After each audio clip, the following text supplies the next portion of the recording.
नमस्कार। आज की इस वीडियो में हम बात करने वाले हैं आधुनिक काल के ऊपर।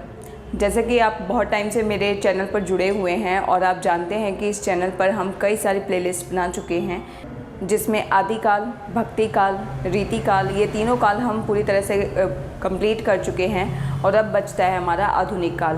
आधुनिक काल अपने आप में ही बहुत बड़ा काल है और इसको पूर्ण करने में 10 या 12 वीडियो नहीं बल्कि बहुत सारी वीडियो बनने वाली हैं, बट इसमें हम टॉपिक वाइज इस काल को करेंगे।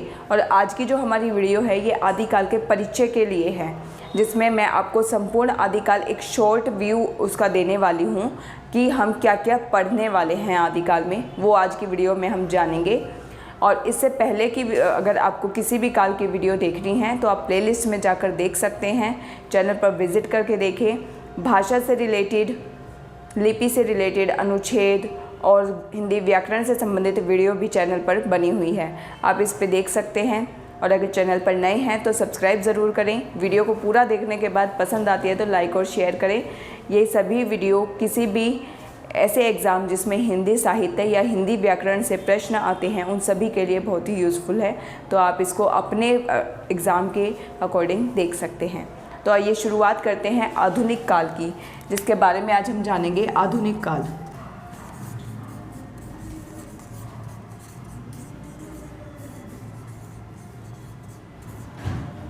जैसा कि आप जानते हैं कि 1900 के बाद का जो भी समय रहा वो आधुनिक काल का समय रहा। रामचंद्र शुक्ल का जब हम काल विभाजन देखते हैं तो उस काल विभाजन में 1900 के पश्चात जितनी भी रचनाएं लिखी गई हैं वो सभी आधुनिक काल के अंतर्गत आती हैं। लेकिन अगर विभिन्न विद्वानों की भी बात की जाए तो उनके अनुसार कुछ और रचनाएं भी हम आदिकाल के अंतर्गत रखते हैं और उनको हम कुछ युगों में बांटते हैं। ठीक है, तो सबसे पहले आदिकाल के बारे में मैं आपको बता दूं। आदिकाल हमारा 2 खंडों में डिवाइडेड है। पहला है काव्य खंड और दूसरा है हमारा गद्य खंड। ये दोनों ही खंड हम अलग अलग पढ़ने वाले हैं, काव्य खंड और गद्य खंड। काव्य खंड में शुरुआत करेंगे तो सबसे पहले हम पढ़ेंगे भारतेंदु युग, जिसका समय माना गया है 1868 से 1893। इसे भारतेंदु युग को पुनर्जागरण काल भी कहा गया।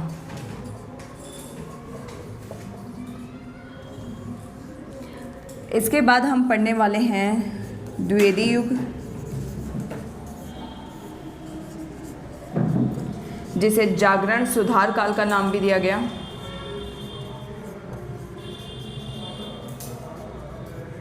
अब देखिए, ये जो मैं आपको सन बता रही हूँ ये रामचंद्र शुक्ल के अकॉर्डिंग बता रही हूँ। द्विवेदी युग को रामचंद्र शुक्ल ने इसका समय माना है 1893 ईस्वी से 1918 ईस्वी।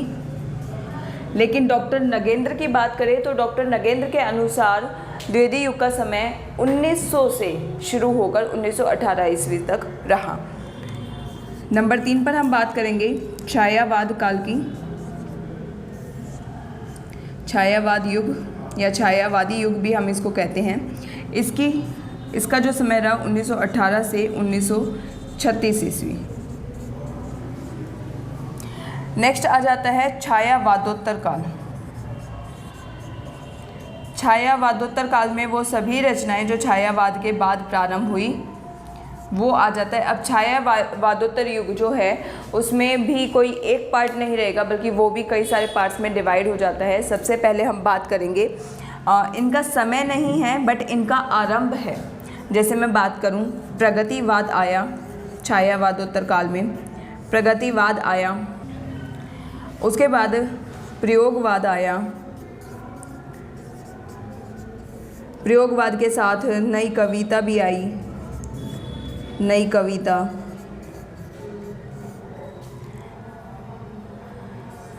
प्रपद्यवाद आया। फिर साठोत्तरी कविता आंदोलन शुरू हुआ।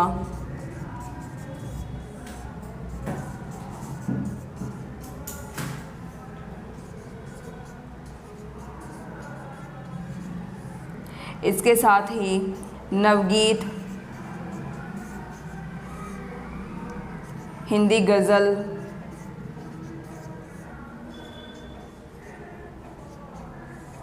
इस तरह की विधाएं हमें देखने को मिलती हैं। तो ये सारी जो हैं ये छायावादोत्तर यानी छायावाद के बाद का जो युग है उसमें आरंभ हुई। इन सभी का समय, आरंभ वाला समय आपको मिलेगा लेकिन अंत वाला इनका कोई समय नहीं है, क्योंकि ये जो आधुनिक काल है ये 1900 के आसपास से शुरू हुआ और अब तक चला ही आ रहा है। तो किसी भी विधा में कोई भी कविता लिखी जा सकती है, वो उसी विधा की कविता मानी जाती है। ठीक है, तो इनके आरंभ का समय जब मैं आपको ये सब पढ़ाऊंगी डिटेल में, तो उसमें पूरी डिटेल में हम बात करेंगे कब से शुरू हुआ, कैसे शुरू हुआ, किसने शुरू किया, वो सब हम इसमें पढ़ने वाले हैं। तो ये तो रहा हमारा काव्य खंड जिसको हम डिटेल में पढ़ेंगे। अब बात करेंगे गद्य खंड की।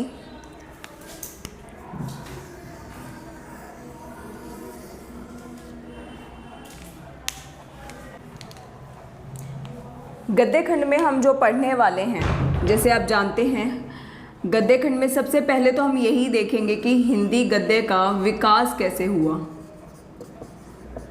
सबसे पहले उसी के बारे में शुरुआत करेंगे और फिर इसके अंतर्गत गद्य खंड के अंदर आ जाते हैं नाटक, उपन्यास, निबंध, आलोचना,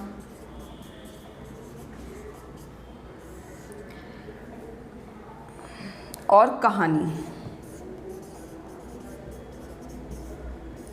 अब ये जो गद्य की विधाएं हैं, नाटक, उपन्यास, निबंध, आलोचना और कहानी, ये अपने आप में बहुत ही बड़ा इसका सिलेबस है। बहुत ज़्यादा राइटर और उनकी रचनाओं को आपको याद करना पड़ेगा।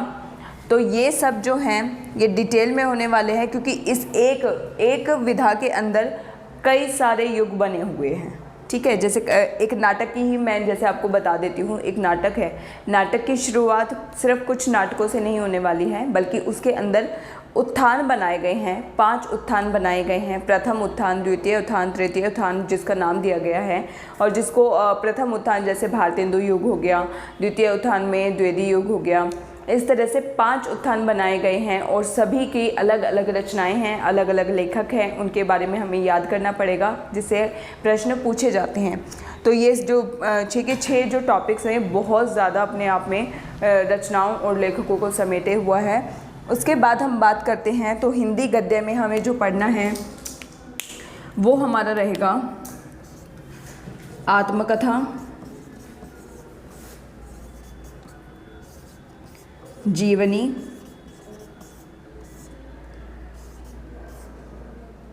यात्रा साहित्य,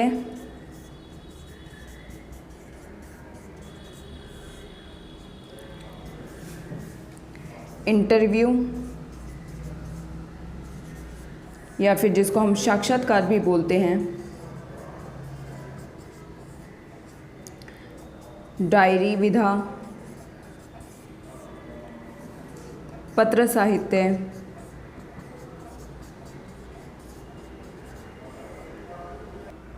उसके साथ ही कुछ रेखाचित्र,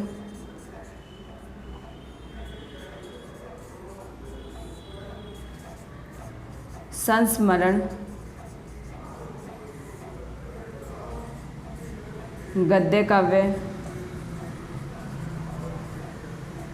और रिपोर्टाज।